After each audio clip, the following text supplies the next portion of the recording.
My neighbor befriended me and my kids and gained my trust as a babysitter, then secretly manipulated them into believing he was their father, and tried to frame me for neglect to steal them. Now he's begging me to let him have his life back. I moved into a new neighborhood with my two kids, Angela and Justin, aged 6 and 8, about 6 months ago. On my first day there, I was greeted by my neighbor Tom. He was energetic, good with kids, and such a fast talker that when he told me he was Spanish, I didn't even get the chance to tell him I knew the language. Either way, my kids loved him, and after a few months, he was already babysitting them every time I went to work. The first red flag, however, showed up when he began making unsolicited parental suggestions. He'd tell me when to put them to sleep, what medicine to give them, what food to feed them. When I kindly asked him to stop, he said, "I'm sorry. You know I'm infertile and I almost see these kids as my own. Imagine you weren't able to have kids. You'd be doing what I am too." I felt sorry for him, and because it wasn't like he was a danger to the kids, I kept letting him babysit. But then I started noticing him start to turn my kids against me. At first it was subtle. "Tom lets us play and doesn't make us have nap time," Angela told me. "Yeah, he gives us chocolate before we eat," Justin added. At the time, I thought it was just Tom trying to seem fun, but then my kids' comments became more manipulative and disturbing. They'd say, "Tom said he'd be a better dad than you are a mom. Tom told us to listen to him and not you. Tom said he wants to be our dad but can't because of you." I felt my blood run cold. I wanted to run to his house and lay it all out, but my kids loved him, so I had to do something different. Fast forward to this past weekend. I invited him over with the intention of talking civilly and setting clear boundaries, and even went as far as preparing dinner and cleaning the house to make the environment as welcoming as possible. I never planned to tell my kids Tom was coming, but they overheard me talking about it while they were supposed to be sleeping. They got so excited, and when the day came, they kept telling me not to ruin it or make Tom angry at us. As soon as Tom walked in, he kneeled down to hug my kids as they ran up to him. He spent a whole minute making funny faces with them, but then he stood up, and as soon as our eyes met, I felt his energy shift. I invited him to come sit down at the dinner table, but he declined, asking if he could sit on the couch instead so the kids could sit on his lap. I told him the conversation I needed to have with him wasn't appropriate for Angela and Justin. He smiled and said that's nonsense, sarcastically asking me what kind of mother would force their kids to their room. He then looked at them and asked if they wanted to stay here. "Uncle Tom's right," Angela yelled. "We want to stay with him." I felt myself breaking. I wanted to just put my foot down and yell, but I couldn't, because every time I tried, Tom would steer the conversation in a way that used my own kids against me. We ended up just watching a cartoon the kids loved, and the whole time, Tom would just flash this creepy smile at me almost as if he had won. I remember it's while that was going on that he got a phone call. He stopped ruffling Justin's hair and excused himself to the hallway and picked up. I couldn't hear it too well at first, but I recognized that he was speaking Spanish. He still didn't know I spoke it, and when I heard him sarcastically mention the kids, my blood ran cold. I stood up and casually made my way over to the sink, pretending to get a glass of water,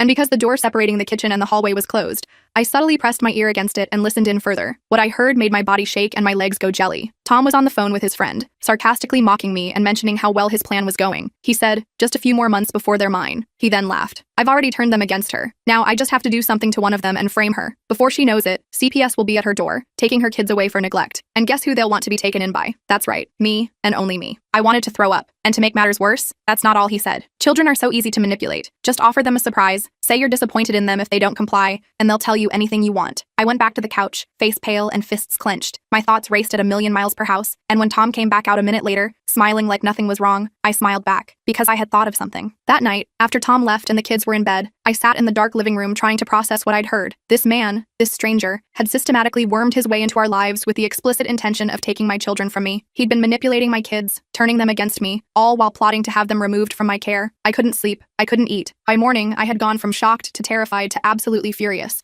I called in sick to work and dropped the kids at school myself, making sure Tom wasn't lurking around. Then I called my sister Maya, the only person I completely trusted. "He's been doing what?" Maya practically screamed through the phone when I explained the situation. "Planning to frame me for neglect and get CPS to take my kids," I repeated, the words still not feeling real. "That psychotic she caught herself. "Sorry. Okay, we need a plan. You need evidence." Maya was right. It would be my word against his, and he'd spent months building his case while I'd been oblivious. By the time I picked the kids up from school, I had ordered nanny cams for every room in the house and voice-activated recorders. Amazon Prime same-day delivery was literally going to help me save my children. While the kids did homework, I researched narcissistic manipulation and gaslighting techniques. Everything I read described Tom's behavior perfectly. He'd isolated us, undermined my authority, created dependency, and was now moving toward the final stage of his plan. I felt sick realizing how expertly he'd executed each step. That evening, Justin asked if Tom was coming over. When I said no, both kids looked disappointed. Angela actually said, "But Fridays are Tom days." Apparently, he'd established routines with my children I wasn't even aware of. I tried casually bringing up Tom. "You guys really like spending time with him, huh?" They both nodded enthusiastically. "What kind of things do you talk about when I'm not around?" Justin immediately looked uncomfortable. "Just stuff." "What kind of stuff?" I pressed gently. Angela shrugged. "Secret stuff. Tom says some things are just between us and him." My parenting alarms were blaring, but I kept my expression neutral. "You know you can always tell me anything, right? Even if someone says it's a secret?" Justin glanced at Angela, then said, "Tom says you wouldn't understand, and that you might get mad." I changed the subject, but my mind was racing. What else had he told them? What secret stuff had been happening in my own home? The nanny cams arrived while the kids were watching TV. I quickly hid them throughout the house, one disguised as a phone charger in the living room, another as a clock in the kitchen, a third hidden in a bookshelf. I installed the app on my phone to monitor the feeds. I texted Tom that night, "Kids are asking for you. Work emergency tomorrow afternoon. Any chance you could watch them for a couple hours?" His response came immediately. "Tied up until evening. Could do 7 to 9 p.m. though." Perfect. That gave me time to set up all the recording devices and prepare. Tomorrow, Tom would get the surprise of his lifetime. I wasn't going to confront him directly. That would be too dangerous given how manipulative he was. No, I needed to trick him into revealing his true intentions on camera. As I checked on the sleeping kids that night, I felt a surge of protective rage looking at their innocent faces. This man had methodically tried to steal what mattered most to me in the world. I gently brushed Justin's hair from his forehead and whispered, "Nobody is taking you from me. Not ever." The next morning, I kept things normal, making pancakes and asking about what they wanted to do over the weekend. That's when I casually mentioned, "I was thinking maybe next weekend we could drive up to Grandma's for a visit." The reaction was immediate and intense. Both kids started protesting at once. "We can't go next weekend," Angela wailed. Justin looked genuinely panicked. "Tom said he has a special surprise for us on Saturday." I froze with the spatula midair. "What kind of surprise?" They both shook their heads. "Another secret." "Well, we don't have to decide right now," I said lightly, but inside I was reeling. He was already planning something specific for next weekend. My timeline needed to accelerate. While the kids were at school, I went through their rooms. I hated invading their privacy, but I needed to know what I was dealing with. Under Justin's mattress, I found a cheap prepaid phone. There was only one number programmed into it, Tom's. The text history showed messages instructing Justin to call if mommy acts weird, or call if she tries to take you anywhere far away. I found an identical phone hidden in Angela's favorite stuffed animal. I took photos of everything but left the phones where I found them. I didn't want to tip Tom off that I was onto him. I called the school next and spoke with both kids' teachers. Justin's teacher mentioned that he'd become more withdrawn lately. Angela's said she'd been talking about Uncle Tom constantly. Then came the bombshell. Apparently Tom had picked them up from school twice in the past month, claiming to be my authorized childcare provider. I immediately updated their pickup authorization list,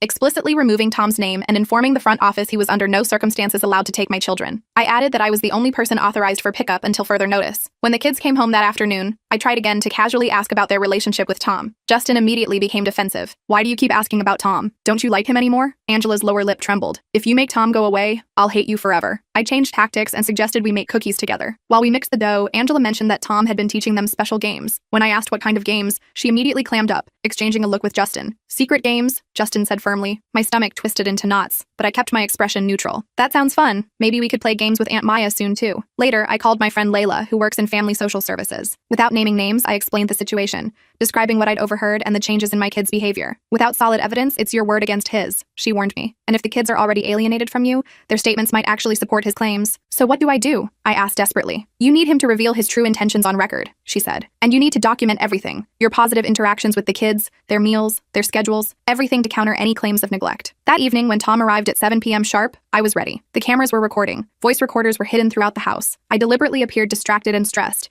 mentioning work problems and sighing heavily. Tom immediately stepped into the supportive friend role, but I caught the calculated look in his eyes as he surveyed the kids' appearance, the state of the living room. "The kids look a bit neglected," he said with carefully crafted concern. "Have they had dinner?" "They had snacks," I mumbled. "I was going to order pizza." He clicked his tongue disapprovingly, loud enough for the kids to hear. "They need proper nutrition, not junk food." I didn't rise to the bait. Instead, I mentioned casually, "By the way, I'm thinking of moving us closer to my parents. My mom offered to help with childcare while I work longer hours." Tom's face darkened momentarily before he recovered. "Moving? That would be so disruptive for the children. They're just getting settled here. It would make things easier financially," I pressed. "Let's discuss this privately," he suggested, steering me toward the kitchen. Once there, away from the kids, his mask slipped. "What the hell are you doing?" he hissed. "You're ruining everything." Got him, I thought, knowing the kitchen recorder was capturing every word. I kept my face fearful and confused. "I don't understand why you're upset," I said. "It's just an idea my mom suggested." "Because these kids need stability," he said, quickly composing himself. "And I'm here to help. Your parents live what, 2 hours away? The kids would have to change schools, lose all their friends, lose me." The proprietary way he said, "lose me," sent chills down my spine. But I had him talking now, and I needed more. "I didn't realize you were so invested in our lives," I said carefully. His eyes narrowed slightly. "Of course I am. Those kids mean everything to me. Not your kids, those kids, like they already belong to him." I decided to push him a little further. "It's just that Angela and Justin are my children, and I need to make the best decisions for them." Tom's face twitched slightly. "Of course they're your children. Technically." That single word, technically, made my blood run cold. I kept my expression neutral despite wanting to slap him. "I should get going," I said, pretending to check the time. "I have an early meeting tomorrow." As Tom left, he hugged the kids extra long. Justin actually cried when he said goodbye, like he was leaving forever. I overheard Tom whisper to Angela, "Remember what we talked about?" She nodded solemnly. After they went to bed, I reviewed the kitchen recording. Tom's "you're ruining everything" comment was damning, but not explicitly incriminating enough. I needed more concrete evidence of his plan. The next morning, I casually mentioned finding their secret phones while cleaning their rooms. Instead of confessing, Both kids looked panicked and claimed they'd found them. I realized how thoroughly Tom had coached them to lie to me. Even when caught red-handed, they stuck to whatever story he'd given them. I tried showing them old family photos from before Tom came into our lives. Remember how much fun we had at the beach last summer? I asked gently. Angela frowned. Tom showed us different pictures of you. My heart skipped. What pictures? Pictures where you looked mean, Justin said quietly. I was stunned. Had Tom been showing my kids doctored photos of me? I asked to see these pictures, but they claimed Tom kept them at his house. Another manipulation tactic, creating false memories and altered perceptions. I called Maya again, and she agreed to come stay with us for a few days. Having backup felt essential as I gathered more evidence. Plus, I needed someone to witness Tom's behavior firsthand. She arrived that afternoon, and the kids were excited to see their aunt. We were making dinner when Tom showed up unannounced, carrying gift bags. Surprise visit, he announced cheerfully, not even acknowledging how inappropriate it was to just appear without warning. The kids ran to him like he was Santa Claus. He handed them each a wrapped package. Not now, I said firmly. We're about to have dinner. Oh, let them open them, Tom said with a dismissive wave. It's just something small. The kids immediately tore into the packages, completely ignoring my instruction. Maya watched the whole interaction with wide eyes, finally seeing what I'd been describing. After the kids went to bed, Maya was visibly shaken. Holy crap, you weren't exaggerating. The way he undermined you right in front of me was so blatant. Should we confront him together? She suggested. I shook my head. If we confront him directly, he'll just become more secretive. We need to catch him revealing his true plan. We developed a different approach. Maya would pretend to be concerned about my parenting and sympathetic to Tom. She'd try to gain his trust and get him to open up about his intentions. The next day, Maya accidentally bumped into Tom at the local coffee shop. She struck up a conversation, mentioning she was in town visiting me and the kids. How are they doing? Tom asked, immediately focusing on the children rather than me. Honestly, I'm a bit worried, Maya improvised. My sister seems so overwhelmed lately. Tom was initially suspicious of her sudden interest,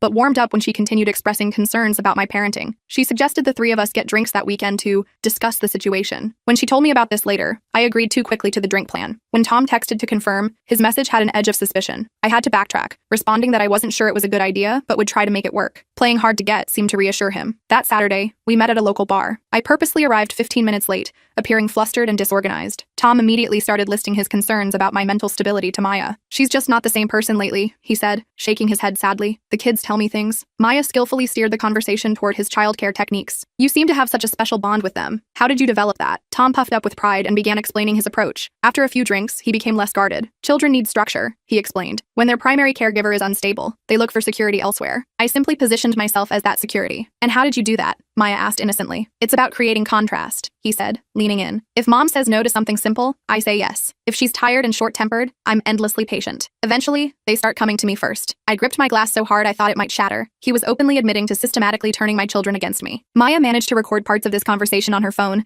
but the bar was too noisy for clear audio. We needed a better environment to get clean recordings. We should continue this conversation somewhere quieter, Maya suggested. Maybe dinner at the house next week? Tom readily agreed. As we left the bar, he placed his hand on my lower back in a possessive gesture that made my skin crawl. The following days were tense. I prepared for our dinner by setting up additional recording devices throughout the house. While I was hiding one behind some books, Justin walked in. What's that? He asked, pointing to the small black device in my hand. My heart raced. It's a special timer for cooking, I lied, hating that I was now the one being dishonest. I'm trying some new recipes. He seemed to accept this explanation, but I was more careful hiding the rest. I couldn't risk Tom finding out what I was doing. The night of the dinner arrived. Tom showed up with an expensive bottle of wine and immediately suggested we loosen up with a drink. I noticed him watching closely as I sipped mine, so I secretly poured most of it into a nearby plant when he wasn't looking. Something about his insistence made me suspicious. Was he trying to impair my judgment? Maya skillfully brought up the topic of my parenting struggles again. Tom started elaborating on his concerns, becoming more candid as the evening progressed. The children confide in me, he said. They tell me things they're afraid to tell their mother. Suddenly, Angela burst into tears. I don't want to go away from Tom, she wailed. I froze. What do you mean, sweetie? No one's going away. Angela looked at Tom, then back at me. But if you keep being mean to Tom, he can't take us to his special place. My blood ran cold. What special place? Tom quickly intervened. I mentioned taking them to the Children's Museum sometime. That's all. But Angela's outburst confirmed my fears. Tom had been having private conversations with my children about taking them away from me. I comforted Angela while struggling to maintain my composure. Tom used this moment to twist the narrative again. See how you're making her feel guilty for expressing her emotions? He said quietly. That's emotional manipulation. Maya, who had been recording this exchange while pretending to check messages on her phone,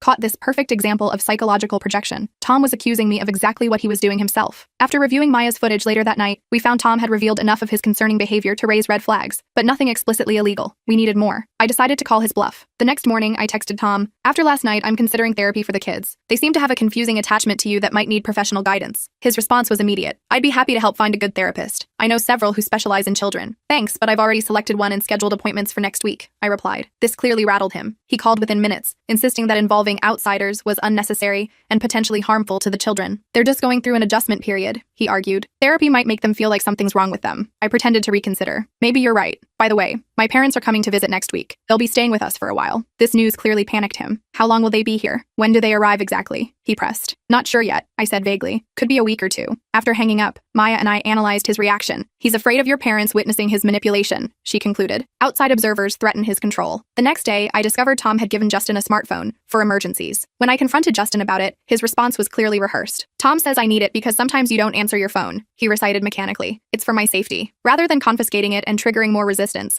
I calmly explained that gifts like phones needed parental approval first. I let him keep it for now, but gave him extra screen time on his tablet to distract him while I checked the phone later. That night, after Justin fell asleep, I examined the new phone. The text messages between him and Tom were disturbing. Tom: remember our special plan if mommy tries to take you away? Justin: yes, I remember. Tom: good boy. Don't tell anyone about this phone. I took screenshots of everything but left the phone intact. The next morning, I texted Tom from my phone. I appreciate your concern for the kids, but please don't give them expensive gifts, especially electronics, without discussing it with me first. Just trying to keep them safe, he replied with a smiley face emoji that seemed sinister given what I now knew. Maya and I decided to accelerate our plan. She approached Tom again, this time pretending to be completely on his side. I'm really worried about my sister's stability, she told him over coffee. The way she's been acting lately seems erratic. Tom became suspiciously cautious, studying Maya's face. What specifically concerns you? Maya had to backtrack and provide examples to make her concern seem genuine. She's been forgetful, emotional, the house is messier than usual. I'm just worried about the kids. This seemed to satisfy him. Eventually, he confided that he planned to document evidence of neglect over the next few weeks, though he was frustratingly vague about specifics. That evening during bath time, I carefully checked both kids for any unusual marks or bruises. Angela noticed my scrutiny. Why are you looking at me like that? She asked. Just checking for mosquito bites, I said casually. They've been bad this summer. The following day, I received a call from the school that made my heart drop. Justin had arrived with a suspicious bruise on his arm. When questioned by his teacher, he had claimed he fell at mom's house. The school was required to document it. I raced to the school, examining the bruise myself. It was on the back of his upper arm, not a location typical for an accidental fall. I asked Justin how he got it, and he repeated the same story, avoiding eye contact. I immediately took him to our family doctor, Dr. Chen. She examined the bruise carefully. This doesn't look consistent with a fall, she said quietly. The shape and placement suggest it was caused by someone gripping his arm forcefully. I need you to document that in his medical record, I said urgently. And I need a copy of that documentation. Dr. Chen looked confused by my insistence. I felt forced to partially explain the situation,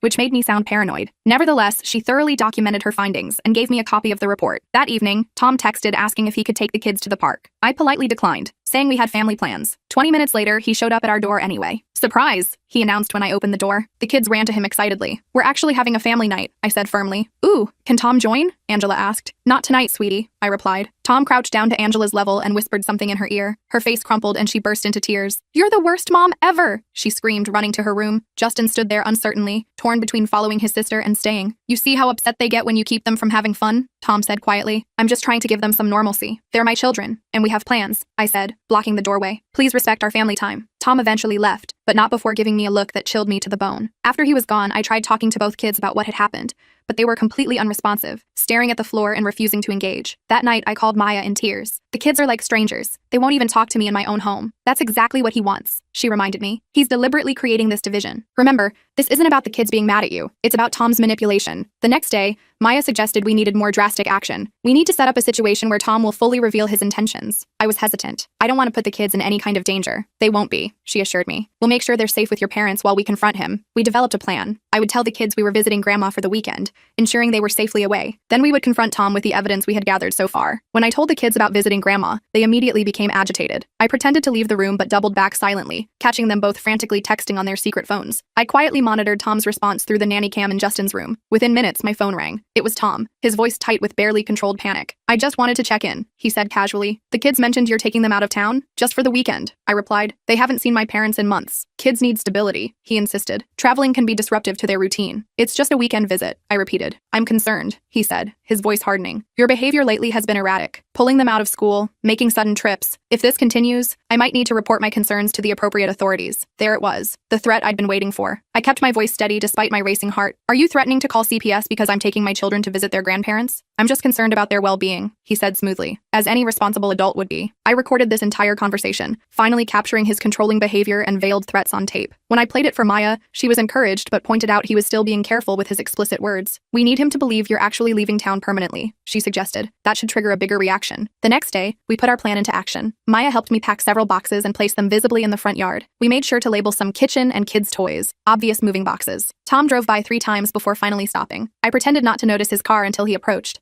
Spring cleaning? He asked, gesturing to the boxes. Actually, I found a great job opportunity in Colorado, I improvised. Better pay, better schools for the kids. Tom's mask slipped completely, his face contorted with anger, and he stepped closer to me. You can't just take them away, he hissed. Those children need stability. They need me. They're my children, I replied calmly. For now, he said, his voice eerily controlled despite his obvious rage. But trust me, if you try to leave, I'll make sure everyone knows what kind of mother you really are. Documentation of neglect doesn't just disappear. We were interrupted by my neighbor, Mrs. Patel, walking by with her dog. Tom immediately switched back to his charming persona, commenting on the beautiful weather. But as he left, he gave me a chilling parting shot. We'll talk later. That night, after putting the kids to bed, I was in the kitchen when I noticed a shadow outside the window. I carefully peeked through the blinds and saw Tom standing in our backyard, trying to look into the windows. My hands shaking, I turned on the back porch light and opened the door. What are you doing? I demanded. He seemed startled but quickly recovered. I was just checking on the kids' welfare. You seemed upset earlier. It's 10:30 at night. Get off my property or I'm calling the police, I warned. He held up his hands in mock surrender and backed away, but his eyes were cold. Just being a concerned neighbor. That encounter convinced me we needed to accelerate our timeline. The next morning, I drove the kids to my parents' house 2 hours away. About halfway there, I noticed a blue sedan following us at a distance. I took several random turns, and the car continued to follow. It was Tom. I called Maya in a panic. He's following us to my parents' house. Stay calm, she advised. Take an unexpected route. Go to a police station if you need to. I made a sudden turn into a shopping center and drove around to the back. When I emerged on the other side, the blue sedan was gone. I took a convoluted route the rest of the way, constantly checking my rearview mirror. After safely dropping the kids with my parents and explaining enough of the situation to put them on high alert, Maya and I returned home to implement the final phase of our plan. But when we arrived, I immediately knew something was wrong. The front door was slightly ajar. We cautiously entered to find the house had been searched. Drawers were open, papers scattered. Someone had been looking for something. Tom, I whispered, feeling violated and terrified. We immediately called the police. Officer Reynolds arrived quickly and documented the break-in. There were no signs of forced entry. Tom must have had a key made at some point. Without more evidence of his intentions, we can only charge him with trespassing if we can prove it was him, Officer Reynolds explained. After he left, Maya came up with a new approach. Let's use this break-in to our advantage. I'll call Tom, pretending to be panicked about the police involvement. She put the call on speaker so I could hear. Tom, someone broke into the house, she said, her voice convincingly distressed. The police were just here. I'm freaking out. Tom's response was chillingly calm. This is actually perfect, he said smoothly. What do you mean? Maya asked. Think about it. Unstable mother, leaves her house unsecured, goes on impulsive trips. This all builds the case, he said. Maya caught my eye, both of us realizing what he meant. The break-in wasn't just a search for something. It was part of his plan to make me look negligent. What case? Maya pressed. Let's just say your sister might not be the most suitable guardian for those children, Tom replied. Sometimes kids need to be removed from unsafe situations. After hanging up, we had our smoking gun, Tom explicitly stating his intention to have my children removed from my care. We set up one final trap. Maya called Tom back. I've been thinking about what you said. I'm worried about the kids too. Maybe we should meet to discuss how to make sure they're safe. He agreed to come over that evening. What he didn't know was that we'd invited Officer Reynolds back, along with my friend Layla from Child Welfare Services. They waited in the spare bedroom while Maya and I sat in the living room. Tom arrived looking confident. When he saw it was just Maya and me, he relaxed visibly. So, you wanted to talk about the children's welfare? Yes, I said calmly. I'm concerned about someone who's been manipulating my children, breaking into my home, and plotting to have them taken away from me. Tom's smile faltered. I don't know what you're talking about. Don't you? Pronto serán míos, I said, quoting his Spanish phone conversation. Soon they will be mine. The color drained from his face. You don't speak Spanish. Studied abroad in Spain for a year, I replied. Surprise. I played the recording of him threatening to build a case against me, followed by the kitchen recording where he'd slipped up saying I was ruining everything. As the evidence mounted, Tom's charming facade crumbled completely. He stood up abruptly. This proves nothing. No one will believe you over me. Those kids love me more than they love you. That's because you systematically manipulated them, I said. Giving them secret phones, teaching them to lie to me, showing them doctored photos. You have no proof of any of that, he sneered. That's when Officer Reynolds and Layla emerged from the bedroom, having heard everything. Actually, she does have proof, Officer Reynolds said, and you just provided more of it. Tom tried to leave but found his path blocked. This is ridiculous. I was just trying to help those children. By breaking into their mother's home? Officer Reynolds asked. By planning to make false reports to child services? As Tom was being arrested for stalking, breaking and entering, and attempted custodial interference, he looked at me with pure hatred. Those kids will never believe you over me, he snarled. I'm the only one who truly cares about them. I watched as they took him away, feeling relieved but also devastated. The hardest part was still ahead, helping my children understand what had happened and rebuilding our trust. When I called my parents to tell them it was safe to bring the kids home,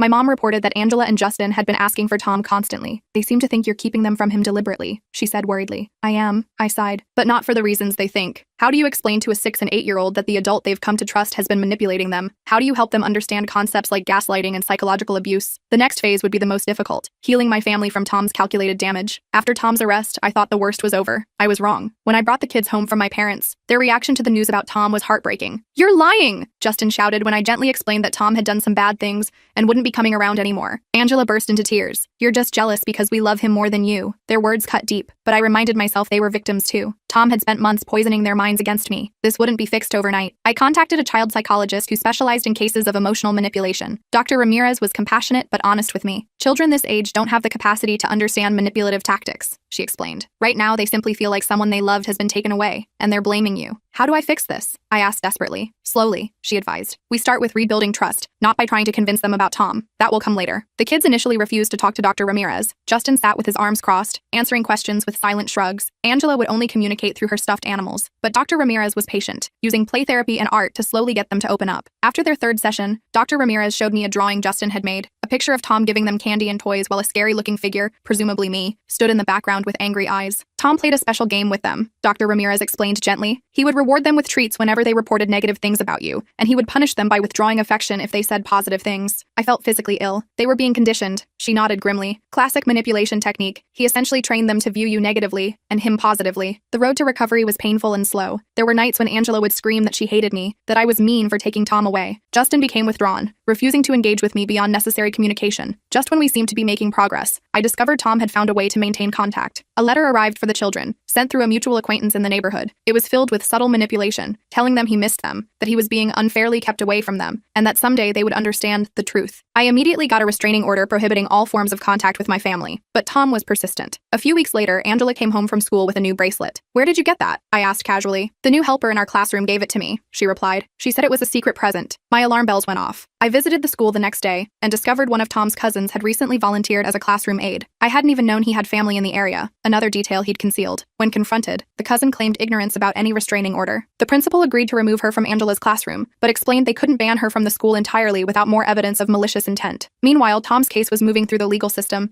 but much more slowly than I'd hoped. His lawyer kept pushing for delays, painting Tom as a concerned friend who had only been trying to protect children he was worried about. Maya and I worked with the prosecutor, organizing our evidence and preparing for court. We discovered some of our recordings might be inadmissible due to consent laws in our state, which was a setback. We had to focus on strengthening the testimony about the break-in and the documented pattern of manipulation. As the court date approached, Tom's defense team requested that the children be interviewed, claiming they would support his version of events. I was horrified at the thought of them being involved in the proceedings, but we compromised on a private interview with a court-appointed child advocate. The advocate, Ms. Winters, was experienced and gentle with the kids. The interview seemed to be going well until she showed Justin a photo of our family, including Tom. Justin suddenly became withdrawn, repeating, "I'm not supposed to tell the secret." Ms. Winters recognized this as a sign of coaching and documented it in her report to the court. This was a turning point in the case, evidence that the children had been instructed to keep secrets, a classic red flag in manipulation cases. Tom's lawyer attempted to paint me as paranoid and unstable, but the evidence of his systematic isolation tactics was compelling. The judge ordered a complete psychological evaluation of Tom. The results were revealing. Not only did the evaluation show concerning patterns of narcissistic behavior, but background checks revealed Tom had fabricated his entire backstory. He wasn't Spanish at all. He'd affected the accent and learned the language specifically as part of his persona. He'd also used 3 different names in the past decade. What we still couldn't figure out was why he'd targeted my family specifically. Maya suggested doing deeper research into his past, beyond what the police had uncovered. Her investigation led to a disturbing discovery. Tom had attempted similar behavior with 2 other single mothers in different cities. In each case, he'd inserted himself into the family's life, alienated the children from their mother, and then disappeared when his manipulation was discovered. But we couldn't find any official reports filed against him. These women were probably too embarrassed or scared to report him, Maya reasoned. Or maybe they just wanted to move on with their lives after he left. We managed to contact one of these mothers, Eliza, who agreed to meet with me. She was clearly terrified, constantly checking over her shoulder during our coffee shop meeting. We moved to my car for more privacy, where she finally opened up. He called himself Daniel when I knew him, she explained, her hands shaking as she showed me a photo. It was undeniably Tom, though with different hair and glasses. He almost succeeded in getting custody of my son. According to Eliza, Daniel had manipulated her child so thoroughly that the boy had started making false allegations of abuse against her. When Child Services investigated, Daniel had presented himself as a stable father figure, offering to take temporary custody. I realized what was happening just in time, she said. I packed up and fled the state in the middle of the night. We've been living under the radar for years, afraid he would find us. Eliza's testimony provided the pattern evidence we needed. Now we could show Tom's behavior wasn't a one-time misunderstanding, but a calculated predatory pattern. The prosecutor was thrilled with this new information, but cautioned that Tom's lawyer would try to discredit Eliza as an unreliable witness, without concrete documentation. We need something that ties all these cases together, she advised. I spent hours reviewing all our recordings, looking for any clue that might connect Tom to his previous identities. Nothing stood out. Then Maya suggested focusing on his phone, the one constant across all his personas. The prosecutor subpoenaed Tom's phone records, revealing multiple burner phones but one consistent persistent number he'd kept across his various identities. That number regularly called a residential facility in another state. When investigators contacted the facility, they refused to provide information, citing patient confidentiality. We had to get a specific court order to access the records. What we discovered was the missing piece of the puzzle. Tom had been a patient at a psychiatric facility for delusions related to parenthood. He had been released years ago when he appeared to improve, but his obsession with saving children had a clinical basis. With this evidence, the case against Tom became much stronger. His defense team pivoted to claiming mental health issues reduced his culpability, but the prosecutor emphasized the calculated, methodical nature of his actions across multiple families. As the legal case progressed, I focused on helping my children heal. Justin had a complete meltdown at school one day, screaming that he wanted to live with Tom. I realized we needed more intensive family therapy. Our new therapist, Dr. Ramirez, suggested bringing in objects the children associated with Tom to discuss their feelings. When we did this exercise, Angela revealed something shocking. Tom had given them a special phone to call him if I ever took them away. This was in addition to the prepaid phones I'd already found months earlier. After some gentle coaxing, Angela retrieved it from inside a hollowed-out book on her shelf. The text messages on this phone were disturbing. Tom, remember, if your mom ever tries to take you away, use this phone to call me and I'll come rescue you. Tom, don't tell your mom about our plan. She wouldn't understand that we're meant to be a family. Tom, I'll always be there for you in ways your mom can't be. But the most shocking message revealed Tom's ultimate lie. Someday I'll tell you the truth about why I couldn't be your dad from the beginning. Your mom kept me away, but I never stopped loving you. He had told my children he was their biological father. I sat across from Dr. Ramirez, stunned into silence. The phone with those messages felt radioactive in my hand. Tom had told my children he was their biological father. Everything suddenly made horrible sense. Their fierce loyalty, their resistance to leaving him, their confusion about why I was keeping them away from him. I need to tell them the truth right now, I blurted out. Dr. Ramirez held up her hand. I understand that impulse, but we need to approach this carefully. This is a fundamental deception that's become part of their reality. Challenging it too abruptly could be traumatic. She was right, but it killed me to let my kids believe this lie for even one more day. We developed a gentler approach, starting with establishing who their actual father was through photos and memories, without directly contradicting Tom's claims yet. During our next session,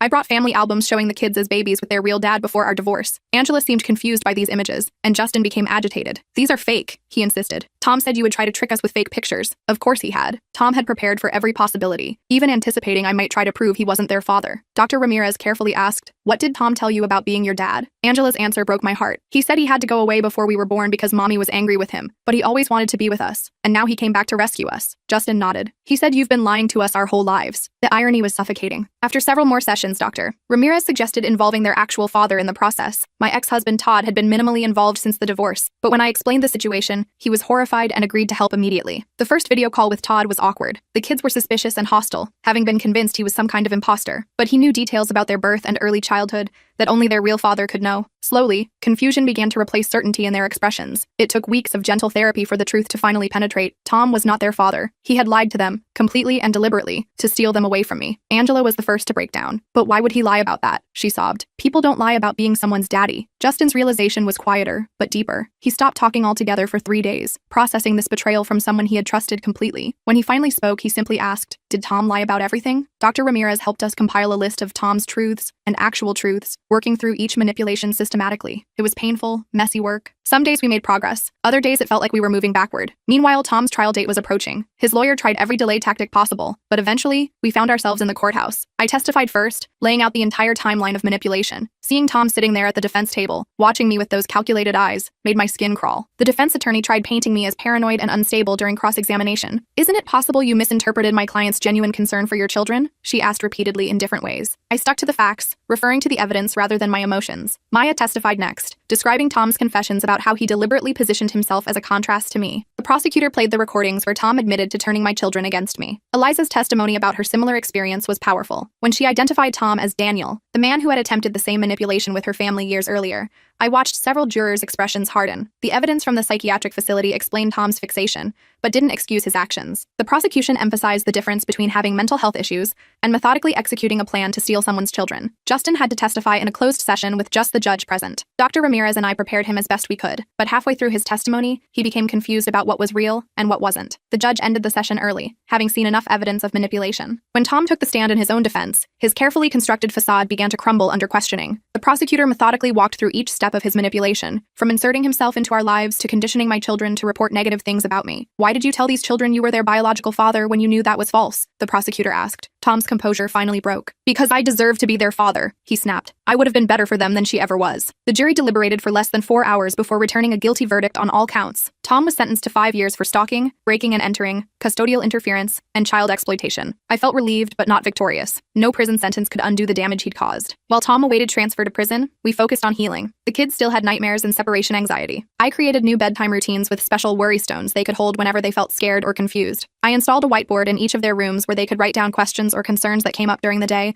which we'd address together each evening. I considered changing schools to give them a fresh start, but Dr. Ramirez suggested maintaining stability was more important. We compromised by keeping the same schools but ensuring their teachers understood the situation. Angela seemed to bounce back faster than Justin. She returned to her chatty self, becoming interested in her old activities again. But then I discovered she was hiding her true feelings, pretending to be fine because she thought that's what I wanted. "I need to be strong for you, Mommy," she confessed one night. I started a mother-daughter journal where she could write down her true thoughts and feelings without saying them out loud. Some of her entries broke my heart. Sometimes I still miss Tom even though he was a liar, and I feel stupid for believing him. Justin's struggle was more visible. He had angry outbursts followed by periods of complete withdrawal. Traditional talk therapy wasn't working well for him, so we found an art therapist who helped him express his confusion and betrayal through painting. His early artwork featured dark scribbles and torn paper, but gradually colors began to appear. 3 months after the trial, I received notice that Tom was filing an appeal. The kids immediately regressed when they sensed my anxiety. Justin started wetting the bed again, and Angela became clingy, refusing to go to school. Our lawyer assured us the appeal was based on technicalities rather than new evidence, and the conviction would likely stand. We used our established coping mechanisms to weather this setback. During one particularly difficult evening discussion, Angela surprised me with her insight. "Tom can't trick us anymore, Mom," she said firmly. "We know about his lies now." Justin nodded in agreement, though he remained quieter about his feelings. 6 months after Tom's conviction, I ran into Ben at a school fundraiser. He was a single dad with a daughter in Angela's class. We started talking while volunteering at the bake sale table and found an easy rhythm to our conversation. When he suggested coffee sometime, my immediate reaction was panic. I'd met Tom through my kids. He'd used them to get close to me. How could I ever trust anyone near them again? I declined Ben's invitation initially, but we kept bumping into each other at school events. He was patient and never pushy. After 6 months of casual conversations in public settings, I finally felt comfortable enough to consider introducing him to the kids. Our first play date was at a public park with his daughter Lily. I watched Ben like a hawk, analyzing every interaction he had with Angela and Justin. He must have felt my scrutiny but never commented on it. Instead, he simply played catch with the kids, made awful dad jokes, and respected their boundaries completely. Justin had a momentary panic attack when he saw Ben helping me prepare snacks one afternoon. His breathing became rapid, and he froze in the doorway. "What if he tries to take us away like Tom?" he whispered. Instead of dismissing his fear, I sat down at his level. "That's a really important question, Justin. Let's talk about it." We discussed the differences between Tom's behavior and Ben's, and I reminded him that no adult would ever separate us again. The fact that Justin could verbalize his fear rather than shutting down represented enormous progress. We were healing, slowly but surely. Angela, meanwhile, developed an unexpected interest in Spanish culture and language. This concerned me at first. Was she trying to maintain a connection to Tom? Dr. Ramirez suggested that Angela might be attempting to reclaim something Tom had tainted. Rather than discourage her,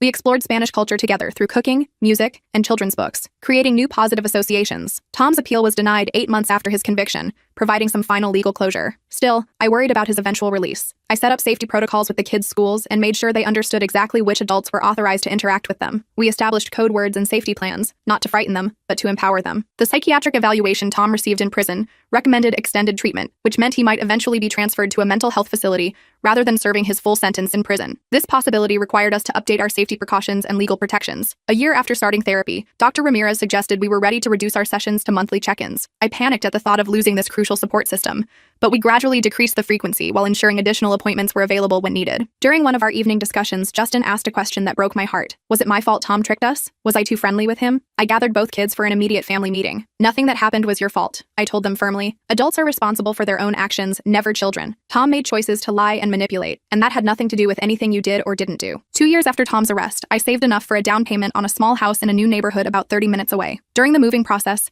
Angela found a stuffed bear Tom had given her tucked in the back of her closet. She held it up uncertainly. Should I throw this away? Rather than deciding for her, we created a special ceremony. We laid out items associated with Tom, the toys he'd given them, photos with him, and the kids decided individually which objects to leave behind, and which, if any, to bring to our new beginning. They chose to discard everything except one small bracelet Angela had received before Tom's manipulation began. In our new home, both kids initially checked the locks and security system obsessively every night. I didn't discourage this behavior, understanding their need for control and safety. Gradually, their hypervigilance faded. I knew Justin was finally feeling secure when, about 3 months after moving in, he left his bedroom door open while sleeping for the first time in years. Ben and his daughter Lily became regular visitors at our new house. The kids accepted his presence without the suspicion they'd initially shown. When he taught Justin to change a bike tire or listen to Angela practice her reading, there was no ulterior motive, no manipulation, just simple kindness and genuine interest. Our journey isn't over. There are still difficult days when memories resurface unexpectedly. Justin sometimes gets quiet and withdrawn on the anniversary of Tom's arrest. Angela occasionally asks questions about why people lie and whether we can ever really know if someone is telling the truth. These are heavy questions for young children, but they're asking them from a place of growing strength rather than fear. We've developed tools and trust to face these challenges together. We talk openly about what happened while focusing on moving forward. What Tom tried to destroy, our family bond, has become stronger through our shared healing. The kids and I have movie nights where we build pillow forts and eat too much popcorn. We've started a tradition of Saturday morning pancakes with ridiculous toppings. Justin joined a soccer team, and Angela takes art classes. Normal kid stuff that once seemed impossible during the darkness of Tom's manipulation. I still have the recordings and evidence we gathered, locked in a fireproof safe. I hope we never need them again. But their presence is a reminder that I'll always protect my children, no matter what. Yesterday, while tucking Angela in, she whispered, "I'm glad Tom didn't win, Mommy." "Me too, sweetheart," I replied, smoothing her hair. "We're the winners," Justin added from his doorway. "Our team. That's what home really is. Not just a place, but the safety and love we create with each other. It's something no manipulator, no matter how clever or persistent, could ever truly take away from us."